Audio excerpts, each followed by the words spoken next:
జవహర్ బాలభవన్ ఇది విద్యార్థుల్లో దాగి ఉన్న ప్రతిభను వెలికి తీసేందుకు నెలకొల్పిన సంస్థ. ఇప్పుడు మాత్రం కొందరు ఉపాధ్యాయులకు అడ్డాగా మారిపోయింది. పిల్లల భవిష్యత్తును పనంగా పెట్టి కాలం వెల్లదీస్తున్నారు కొందరు. కాల పరిమితి ముగిసినా కూర్చున్న చోటు నుంచి కదలడం లేదు. డిప్యూటేషన్ పై వచ్చి నిబంధనలకు పాతరేస్తున్నారు. పోనీ విధులేమైనా నిర్వహిస్తున్నారా అంటే అది లేదు.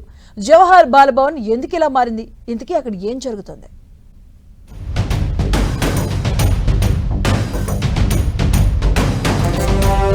పేద పిల్లల మానసిక వికాసానికి ఎంతో ఉపయోగపడుతున్న జవహర్ బాలభవన్ పాలకుల ఉదాసీనతకు శాపంగా మారింది.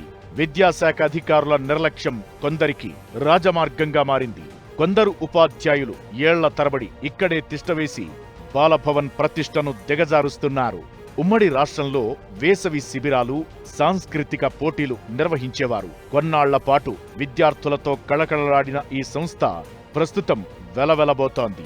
అవసరమైన నిధులు లేకపోవడం, పూర్తిస్థాయి డైరెక్టర్ను నియమించకపోవడంతో ఇక్కడ విద్యార్థుల సంఖ్య తగ్గుతూ వచ్చింది. అటు బాలభవన్ కు సంబంధం లేని వారిని డెప్యుటేషన్ పై తీసుకొచ్చి వారిని ఖాళీగా కూర్చోబెడుతున్నారు.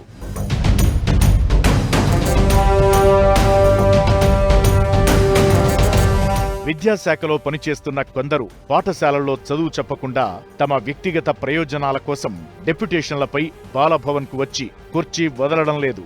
ఇక్కడ తమకు సంబంధం లేని కీలక విభాగాల్లో విధులు నిర్వహిస్తున్నారు. ఫలితంగా విద్యార్థులపై ప్రభావం పడుతోంది.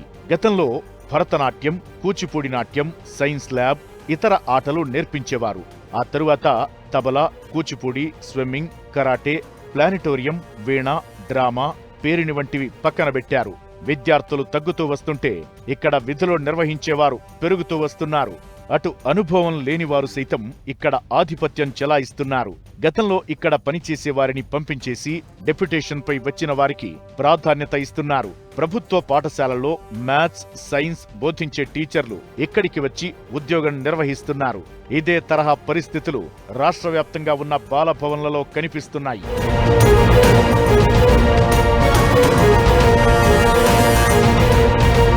రాష్ట్ర వ్యాప్తంగా 10 బాలభవన్లు, 12 బాల కేంద్రాలున్నప్పటికీ గతంలో కన్నా వాటిలో అత్యధికమైన వాటిలో జవహర్ బాలభవన్ డైరెక్టరేట్లో ఉన్న పరిస్థితులే ఉన్నాయి.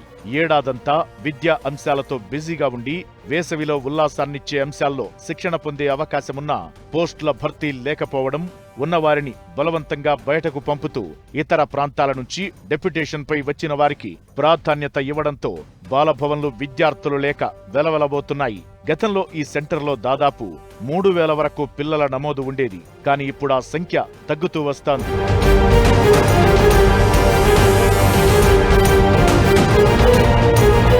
బాలభవన్లో పనిచేస్తున్న కొందరు మొక్కుబడిగా ఉద్యోగం చేస్తున్నారు. నైపుణ్యం ఉన్న ఉపాధ్యాయులు లేకపోవడంతో సమ్మర్ సీజన్ నిర్వహించే క్లాసులకు సరైన ఆదరణ లభించడం లేదు. ఇప్పటికైనా విద్యాశాఖ దృష్టి సారించాలని పలువురు కోరుతున్నారు.